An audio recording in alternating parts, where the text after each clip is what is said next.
ಶಾಪುರ್ ಮತ್ತು ಸಿಂಧಿ ಹೈವೇ ರೋಡ್ನಲ್ಲಿ ಸಮೀಪ ನಾವು ಮಾಡೋದ್ರಿಂದ ಜನರಿಗೆ ಸಾಕಷ್ಟು ಅನುಕೂಲ ಆಗ್ತಕ್ಕಂಥ ಒಂದು ದೃಷ್ಟಿಯಿಂದ ನಾವು ಈ ಕೆಲಸವನ್ನು ಹಮ್ಮಿಕೊಂಡಿದ್ದೇವೆ. ಈಗ ಏನು ಸ್ಟ್ರೈಕ್ ಅವ್ರು ಎಷ್ಟೇ ದಿನ ಕುಂದಿರ್ಲಿ ಅದು ನಿರ್ಮಾಣ ಮಾತ್ರ ಅಲ್ಲೇ ಮಾಡೋದು. ಗುರು ಪಾಟೀಲ್ ಶಿರ್ವಾಳ ವಿರೋಧ ಮಾಡಿದ್ದಾರೆ. ಅವ್ರ ಕಾಲದಲ್ಲೇ ಟೌನ್ ಹಾಲ್ ನಿರ್ಮಾಣ ಮಾಡಿದ್ದಾರೆ. ಆವತ್ತಿನಾಗ ಅವರಿಗೆ ಮಕ್ಕಳಿಗೆ ತೊಂದರೆ ಆಗ್ತಕ್ಕಂಥದ್ದು ಅಂತ ಅನ್ಸಲಿಲ್ಲ ಅವರಿಗೆ. ಕೆಲಸ ಕಾರ್ಯಗಳು ಪ್ರಗತಿಯಲ್ಲಿದೆ. ಅವರಿಗೆ ಇದು ನೋಡೋದು ಸಹಿಸಿಗಳು ಆಗ್ಲಾರದೆ ಇವತ್ತೇನಾದ ಬಂದು ರೋಡಿಗೆ ಸ್ಟ್ರೈಕಿಗೆ ಕುಂದ್ರಂತ ವ್ಯವಸ್ಥೆ ಅವ್ರು ಮಾಡ್ತಾರೆ. ಈಗ ಎಲ್ಲ ವರ್ಷ ಕೊಟ್ಟಿಗೆ ಪ್ರಜಾಸೌಧ ಯಾಕೆ ಮಾಡ್ತಾರಂತ ಸ್ಟ್ರೈಕಿಗೆ ಭಾಗವಹಿಸಿದ್ರ ನಾವು ಅದಕ್ಕೇನು ಬಗ್ಗದೇ ಇಲ್ಲ. ಯಾರು ಏನೇ ಧರಣಿ ಮಾಡಿದ್ರು ನಾವು ಅಲ್ಲೇ ಆ ಕಾಮಗಾರಿಗಳನ್ನು ಪ್ರಾರಂಭ ಮಾಡ್ತೇವೆ. ಅದರಲ್ಲಿ ಯಾವುದೇ ಸಂಶಯ ಇಲ್ಲ.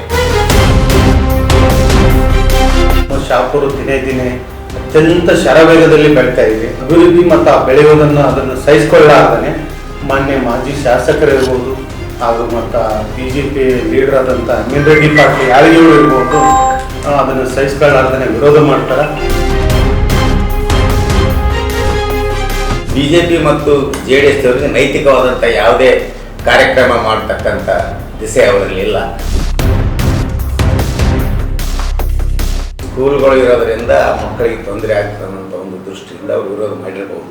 ಆದರೆ ನಾವು ಸರ್ಕಾರದ ವತಿಯಿಂದ ಶಿಕ್ಷಣ ಇಲಾಖೆಯಿಂದ ನಾವು ಪರವಾನಗಿ ತೆಗೆದುಕೊಂಡು ಈಗಾಗಲೇ 4 ಎಕರೆ ಜಮೀನು ಕಂದಾಯ ಇಲಾಖೆಗೆ ಮಂಜೂರು ಮಾಡಿಕೊಡಲಾಗಿದೆ. ಆ ಮಕ್ಕಳಿಗೆ ಯಾವುದೇ ರೀತಿಯ ತೊಂದರೆ ಆಗದಾಗೆ ನಾವು ದೊಡ್ಡ ಕಾಂಪೌಂಡ್ ವಾಲನ್ನು ನಿರ್ಮಿಸಿ ಶಾಪುರ್ ಮತ್ತು ಸಿಂಧಿ ಹೈವೇ ರೋಡ್ನಲ್ಲಿ ಅದರ ಸಮೀಪ ನಾವು ಮಾಡೋದರಿಂದ ಜನರಿಗೆ ಸಾಕಷ್ಟು ಅನುಕೂಲ ಆಗ್ತಕ್ಕಂಥ ಒಂದು ದೃಷ್ಟಿಯಿಂದ ನಾವು ಈ ಕೆಲಸವನ್ನು ಹಮ್ಮಿಕೊಂಡಿಲ್ಲ. ಅಭಿವೃದ್ಧಿಯ ವಿರೋಧಿ ಇರೋದ್ರಿಂದ ಅಂಥ ಕೆಲಸವನ್ನು ಅವ್ರು ಮಾಡ್ತಾ ಇದ್ದಾರೆ. ಅವರಿಗೆ BJP ಮತ್ತು JDS ಅವರಿಗೆ ನೈತಿಕವಾದಂಥ ಯಾವುದೇ ಕಾರ್ಯಕ್ರಮ ಮಾಡ್ತಕ್ಕಂಥ ದಿಸೆ ಅವರಲ್ಲಿ ಇಲ್ಲ. ಈ ಪ್ರಗತಿಪರ ಚಿಂತನೆ ಏನು ಮಾಡ್ತಕ್ಕಂಥ ಈ ಹೋರಾಟಕ್ಕೆ ಅವರು ಬೆಂಬಲ ವ್ಯಕ್ತಪಡಿಸಿ ತಮ್ಮ ಒಂದು ಬೇಳೆಯನ್ನು ಬೇಯಿಸಿಕೊಳ್ಳೋಕೆ ಒಂದು ಅಭಿವೃದ್ಧಿಯ ಒಂದು ವಿರೋಧಿ ಅಲೆಯನ್ನು ಸೃಷ್ಟಿ ಮಾಡ್ತಕ್ಕಂಥ ವಾತಾವರಣ ನಿರ್ಮಾಣ ಮಾಡಬೇಕಂತಕ್ಕಂಥ ಒಂದು ದೃಷ್ಟಿಯಿಂದ ಅವ್ರು ಮಾಡ್ತಾರೆ. ಈಗ ಅವ್ರು ಹೇಳ್ತಾರೆ ಒಂದು ಹಳೆ ತಹಸೀಲ್ ಕಟ್ಟಡದಲ್ಲಿ ಮಾಡ್ರಿ ಅಂತಕ್ಕಂಥ ಮಾತು ಹೇಳ್ತಾ ಇದ್ದಾರೆ.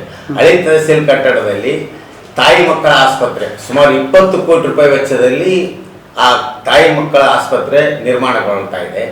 ಅದು ಟೆಂಡರ್ ಕೂಡ ಆಗಿ ಈಗ ಕೆಲಸ ಪ್ರಾರಂಭ ಮಾಡುವಂಥದ್ದಿದೆ. ಆ ಕಟ್ಟಡದ ಏನು ತಾಯಿ ಮಕ್ಕಳ ಆಸ್ಪತ್ರೆ ಮಾಡ್ತಕ್ಕಂಥದ್ದೇನು ನಾವಿದ್ದೀವಿ ಅಲ್ಲಿ ಈಗಾಗಲೇ PWD ಬಿಲ್ಡಿಂಗ್ ಇದೆ, ZP ಬಿಲ್ಡಿಂಗ್ ಇದೆ, ಹಾರ್ಟಿಕಲ್ಚರ್ ಬಿಲ್ಡಿಂಗ್ ಇವೆ, ಅನೇಕ ಬಿಲ್ಡಿಂಗ್ಗಳು ಇಲ್ಲಿದ್ದು ಅಲ್ಲಿ ಅಷ್ಟೊಂದು ಜಾಗ ಸಾಲದ. ಅದಕ್ಕೆ ಆ ಒಂದು ದೃಷ್ಟಿನಲ್ಲಿ ಅದು ತಾಯಿ ಮಕ್ಕಳ ಆಸ್ಪತ್ರೆ ಅಲ್ಲಿ ನಿರ್ಮಾಣ ಮಾಡಿ ಇಲ್ಲಿ ಪ್ರಜಾಸೌಧ ನಿರ್ಮಾಣ ಮಾಡ್ಬೇಕಂತಕ್ಕಂಥ ಒಂದು ಸದುದ್ದೇಶದಿಂದ ನಾವು ಮಾಡ್ತಾ ಇದ್ದೀವಿ. ಸಚಿವರು ಅಲ್ಲೇ ಮಾಡ್ಬೇಕಂತಕ್ಕಂಥ ನಿರ್ಧಾರದಿಂದ ಈಗಾಗಲೇ ಟೆಂಡರ್ ಪ್ರಕ್ರಿಯೆಗಳು ಮುಗಿದಾವ.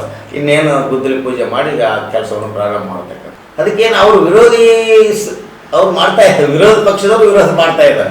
ಆದ್ರೆ ನಾವು ಸದುದ್ದೇಶದಿಂದ ಏನು ಮಾಡ್ತಾ ಇದ್ದೀವಿ ಅದನ್ನು ಯಾವುದೇ ಹಂತದಲ್ಲಿ ನಾವು ನಿಲ್ಲಿಸೋದು. ಏನೇ ಧರಣಿ ಮಾಡಿದ್ರು ನಾವು ಅಲ್ಲೇ ಆ ಕಾಮಗಾರಿಗಳನ್ನು ಪ್ರಾರಂಭ ಮಾಡ್ತೇವೆ. ಅದರಲ್ಲಿ ಯಾವುದೇ ಸಂಶಯ ಇಲ್ಲ. ಅದನ್ನ ಮಾತುಕತೆಗೆ ಬಂದ್ರೆ ಮಾತನಾಡ್ಬೋದು, ಆದರೆ ಯಾವುದೇ ಕಾಲದಲ್ಲಿ ಪ್ಲೇಸನ್ನು ಚೇಂಜ್ ಮಾಡ್ತಕ್ಕಂಥದ್ದು ಸಾಧ್ಯ ಇಲ್ಲ. ಈಗಾಗಲೇ ಗುರು ಪಾಟೀಲ್ ಶಿರ್ವಾಳ ವಿರೋಧ ಮಾಡಿದ್ದಾರೆ. ಅವ್ರ ಕಾಲದಲ್ಲೇ ಟೌನ್ ಹಾಲ್ ನಿರ್ಮಾಣ ಮಾಡಿದ್ದಾರೆ. ಆವತ್ತಿನಾಗ ಅವರಿಗೆ ಮಕ್ಕಳಿಗೆ ತೊಂದರೆ ಆಗ್ತಕ್ಕಂಥದ್ದು ಅಂತ ಅನ್ಸಲಿಲ್ಲ ಅವರಿಗೆ. ಈಗ ಸುಮ್ಮನೆ ಒಂದು ಅಭಿವೃದ್ಧಿಯ ಪರ ಚಿಂತನೆಯನ್ನ ಅಭಿವೃದ್ಧಿಯ ಪರ ಕೆಲಸವನ್ನ ನಮ್ಮ ದಕ್ಷಿಣಾಪುರ ಸಭೆ ಮಾಡೋದನ್ನ ಅವರು ಒಟ್ಟೂರಿಯಿಂದ ಈ ಕೆಲಸವನ್ನು ಮಾಡ್ತಾ ಇದ್ದಾರೆ. ಯಾರು ಒಟ್ಟೂರಿ ಇದು ಗುರು ಪಾಟೀಲ್ ಇರ್ಬೋದು, ಅಮೀನ್ ರೆಡ್ಡಿ ಯಾರಿಗೆ ಇರ್ಬೋದು, ಇನ್ನುಳಿದ ಸಂಘಟನೆಗಳು ಇರ್ಬೋದು. ಇವರ ಒಂದು ಅಭಿವೃದ್ಧಿ ಕೆಲಸಕ್ಕೆ ಹಿನ್ನಡೆ ಮಾಡ್ಬೇಕಂತಕ್ಕಂಥ ದೃಷ್ಟಿನಲ್ಲಿ ಅವರು ಈ ರೀತಿ ಮಾಡ್ತಾರೆ. ಸಂಘಟನೆಗಳು ನಾವು ಚೂ ಬಿಟ್ಟು ಆ ಕೆಲಸ ಮಾಡ್ತಾ ಇದ್ದಾರೆ. ಯಾರು ಸರ್ ಇದಕ್ಕೆ ಚೂ ಬಿಡೋದು? ಗುರು ಪಾಟೀಲ್ ಇರ್ಬೋದು, ಅಮೀನ್ ರೆಡ್ಡಿ ಪಾಟೀಲ್ ಯಾರಿಗೆ ಇರ್ಬೋದು. ಅವರಿಂದ ಅಂದ್ರೆ ಅವ್ರ ಮುಖಾಂತರ ಇವರು ಧರಣಿ ಕೂತಿದ್ದಾರೆ. ಸುಮಾರು 17 ಕೋಟಿಯಲ್ಲಿ ಅದು ನಿರ್ಮಾಣ ಮಾಡ್ತಾ ಇದ್ವಿ. ಅದು ತಾಯಿ ಮಕ್ಕಳ ಆಸ್ಪತ್ರೆ ಸುಮಾರು 20 ಕೋಟಿಯಲ್ಲಿ. ಅಂದ್ರೆ ಯಾವಾಗ ಸರ್ ಗುದ್ದಲಿ ಪೂಜೆ ಸ್ಟಾರ್ಟ್ ಆಗುತ್ತೆ? ಈಗ ಮೊನ್ನೆ ಮುಖ್ಯಮಂತ್ರಿಗಳನ್ನ ಕರೆಸಿ ಅದನ್ನು ಪ್ರಾರಂಭ ಮಾಡ್ಬೇಕಂತ. ಮೊದಲ ಮುಖ್ಯಮಂತ್ರಿ ಬಂದ ಟೈಮ್ನಾಗ ಅಂದ್ರೆ ಧರಣಿ ಮುಖಾಂತರ ಏನಾರ ತೊಂದರೆ ಕೊಡ್ಬೋದಾ? ಯಾವ ತೊಂದರೆಗಳು ನಾವು ಅಂಜದೆ ಅಳಕಡೆ ಅಲ್ಲಿ ಕೆಲಸಗಳನ್ನು ಪ್ರಾರಂಭ ಮಾಡ್ತೀವಿ. 2023ರಲ್ಲಿ ದಕ್ಷಿಣಾಪುರ ಗೆಲುವು ಸಾಧಿಸಿದ ನಂತರ ಇವರು ಸಚಿವರಾಗಿದ್ದ ನಿರಂತರವಾಗಿ ಕರ್ನಾಟಕ ರಾಜ್ಯ ಸರ್ಕಾರದ ಮುಖ್ಯಮಂತ್ರಿ ಅನುದಾನದಲ್ಲಿ ಹಲವಾರು ಯೋಜನೆಗಳನ್ನು ಶಾಪುರ ಕ್ಷೇತ್ರಕ್ಕೆ ತಂದು ಅಭಿವೃದ್ಧಿಯನ್ನು ಮಾಡ್ತಾ ಇದ್ದಾರ. ಅವ್ರು ಏನಾಗ್ಯಾರ 23ರಲ್ಲಿ ಸೋಲು ಕಂಡಿದ್ದ ಇನ್ನತನ 2.5 ವರ್ಷ ಆಯ್ತು. ಈ ಏನು ಮಾಜಿ ಶಾಸಕರು ಶಿರವಾಳ ಗುರು ಪಾಟೀಲ್ ಶಿರವಾಳ ಅವರು ಯಾವುದೇ ಒಂದು ವಿರೋಧ ಅಲೆಗಳನ್ನು ಎಬ್ಸೋದಕ್ಕೆ ಈ ಏನ ರೈತ ಸಂಘದರೇನು ಪ್ರಜಾಸೌಧಕ್ಕೆ ಕುಂತಾರ, ಇಲ್ಲಿ ತನ ಅವ್ರಿಗೆ ಯಾವ್ದೂ ಸಿಕ್ಕಿಲ್ಲ. ಈಗ ಮುಂಬರುವ ಏನೋ ಸ್ಥಳೀಯ ಸಂಸ್ಥೆಗಳು ಬರ್ತಾವ, ನಗರಸಭೆ, ಜಿಲ್ಲಾ ಪಂಚಾಯತಿ, ತಾಲೂಕ್ ಪಂಚಾಯತಿ, ಗ್ರಾಮ ಪಂಚಾಯತಿ, ಇವು ಮುಂದಿಟ್ಕೊಂಡು ಇದೊಂದು ಏನದ ಹೈಲೈಟ್ ಮಾಡ್ಕೊಂಡು ಮತ್ತೆ ಜನರ ಮಧ್ಯದಾಗ ಓಡಾಡ್ಬೇಕಂತೇಳಿ ಈ ಉದ್ದೇಶ ಇಟ್ಕೊಂಡು ಅವರು ಬಂದು ಸ್ಟ್ರೈಕಿಗೆ ಭಾಗವಹಿಸಿದ್ದಾರೆ. ಇವಾಗ ಶಿರ್ವಾಳಕ್ಕ 75 ಕೋಟಿ ಅನುದಾನ ಕೊಟ್ಟಿದ್ದಾರೆ ಸಾಹೇಬರು. ಮತ್ತೆ ಇನ್ನೊಂದು ಹಳೆ ಸಂಘದಿಂದ ಶಿರ್ವಾಳ 20 ಕೋಟಿ 22 ಕೋಟಿ ಅನುದಾನ ಕೊಟ್ಟಾರ. ಇವಾಗ ಅದನ್ನು ರೋಡ್ ಪ್ರಾರಂಭ ಆಗಕೈತದ. ಈಗ ಎಲ್ಲ ವರ್ಷ ಬಿಟ್ಟಿಗೆ ಪ್ರಜಾಸೌಧ ಯಾಕೆ ಮಾಡ್ತಾರಂತ ಸ್ಟ್ರೈಕಿಗೆ ಭಾಗವಹಿಸಿದ್ರ ನಾವು ಅದಕ್ಕೇನು ಬಗ್ಗದೇ ಇಲ್ಲ. ಈಗ ಏನು ಸ್ಟ್ರೈಕ್ ಅವ್ರು ಎಷ್ಟೇ ದಿನ ಕುಂದಿರ್ಲಿ ಅದು ನಿರ್ಮಾಣ ಮಾತ್ರ ಅಲ್ಲೇ ಮಾಡೋದು. ಅವ್ರು ಏನೋ ಮಾತಾಡಕ್ ಏನೋ ಸ್ಟ್ರೈಕ್ ಕುಂತಾರ. ರೈತ ಸಂಘದ ಇರ್ಬೋದು, ಬಿಜೆಪಿ NDA ಅಭ್ಯರ್ಥಿ ಇರ್ಬೋದು, ಇವ್ರು ಏನು ಅಮೀನ್ ರೆಡ್ಡಿ ಯಾಳಿಗೆ ಇರ್ಬೋದು, ಗುರು ಪಾಟೀಲ್ ಇರ್ಬೋದು, ನಮ್ಮ ಸಚಿವರ ಬಳಿ ಬಂದು ಏನಾದರೂ ಮಾತುಕತೆ ಕುಂತಾಗ ಮಾತ್ರ ಅದು ಏನಾದರೂ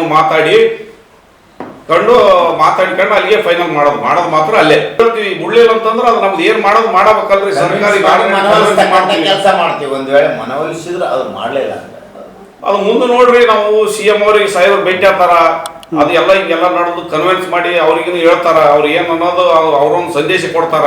ಮಾಡೋದು ಮಾತ್ರ ಅಲ್ಲೇ ಮಾಡೋದ್ರಿ. ಕಾಮಗಾರಿಗಳು ಎಲ್ಲ ನಮ್ಮಲ್ಲಿ ಪ್ರಗತಿಯಲ್ಲಿದೆ.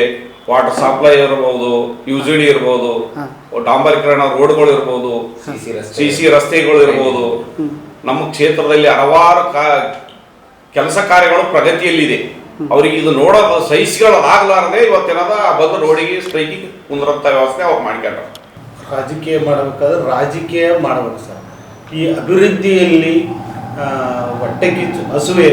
ಈಗ ಎದುರಾಳಿ ಕೊನೆಯ ಅಸ್ತ್ರ ಏನಂತಂದ್ರೆ ಅಪಪ್ರಚಾರ. ಅದನ್ನು ಈಗ ವಿರೋಧ ಪಕ್ಷದವರು ಅಪಪ್ರಚಾರ ಮಾಡ್ತಾರೆ. ಯಾಕೆ ಮಾಡ್ತಾರೆ ಅಂತಂದ್ರೆ ಅದನ್ನು ನಮ್ಮ ಶಾಪುರ ದಿನೇ ದಿನೇ ಅತ್ಯಂತ ಶರವೇಗದಲ್ಲಿ ಬೆಳೀತಾ ಇದೆ. ಆ ಒಂದು ಅಭಿವೃದ್ಧಿ ಮತ್ತು ಆ ಬೆಳೆಯೋದನ್ನು ಅದನ್ನು ಸಹಿಸಿಕೊಳ್ಳಾರ್ದೇ ಮಾನ್ಯ ಮಾಜಿ ಶಾಸಕರಿರ್ಬೋದು ಹಾಗೂ ಮತ್ತು BJP ಲೀಡರ್ ಆದಂಥ ಅಮೀನ್ ರೆಡ್ಡಿ ಪಾಟೀಲ್ ಯಾಳಿಗೆಯವರು ಇರ್ಬೋದು, ಅದನ್ನು ಸಹಿಸ್ಕೊಳ್ಳಾರ್ದೇ ವಿರೋಧ ಮಾಡ್ತಾರೆ. ಮತ್ತು ಇನ್ನೊಂದು ಏನಂತಂದರೆ ಸುಮಾರು ದೂರದೃಷ್ಟಿ ಇಟ್ಕೊಂಡು ದಿವಂಗತ ಬಾಪುಗೌಡ ದರ್ಶನಾಪುರ ಅವರು ಆ ಶಿಕ್ಷಣ ಇಲಾಖೆಗೆ ಸುಮಾರು 88 ಎಕರೆ ಜಮೀನನ್ನು ಆಗಿನ ಕಾಲದಲ್ಲೇ ಮಂಜೂರು ಮಾಡಿದ್ದಾರೆ. ಆ 88 ಎಕರೆ ಜಮೀನಿನಲ್ಲಿ ಶಿಕ್ಷಣ ಇಲಾಖೆಯಿಂದ ಈಗಾಗಲೇ ಅಧ್ಯಕ್ಷರು ಹೇಳಿದಂತೆ 4 ಎಕರೆ ಪರ್ಮಿಷನ್ ತಗೊಂಡು ಕಂದಾಯ ಇಲಾಖೆ ಮಾರ್ಪಟ್ಟರು. ಆವಾಗ ಈ ಒಂದು ಕೆಲಸಕ್ಕೆ ನಾವು ಅಣಿಯಾಗ್ತಾ ಇದ್ದೀವಿ. ಇದನ್ನು ಸಹಿಸ್ಕೊಳ್ಳಾರ್ದೇ ಅಪಪ್ರಚಾರ ಮಾಡ್ತಿದ್ದಾರೆ. ಕೆಲವೊಂದು ರೈತ ಸಂಘದ ಕೈ ಜೋಡಿಸಿ ಇರ್ಬೋದು. ಅದನ್ನು ಬಿಟ್ಟರೆ ಬೇರೆ ಯಾವುದೋ ಸಂಘ ಸಂಸ್ಥೆ ಜೊತೆಗೆ ಇಲ್ಲ ಆ ಹೋರಾಟದಲ್ಲಿ.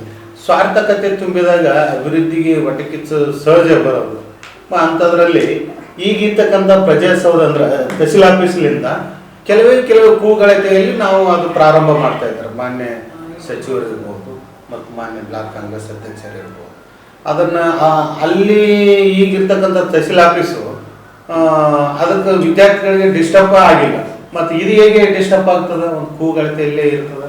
ಇದನ್ನು ಹೊಟ್ಟೆ ಕಿಚ್ಚು ಭಾವನೆಯಿಂದ, ಅಸೂಯೆಯಿಂದ ಇದನ್ನು ವಿರೋಧ ಮಾಡ್ತಾ ಇದ್ದಾರೆ. ಅದರಲ್ಲಿ ಎರಡು ಮಾತು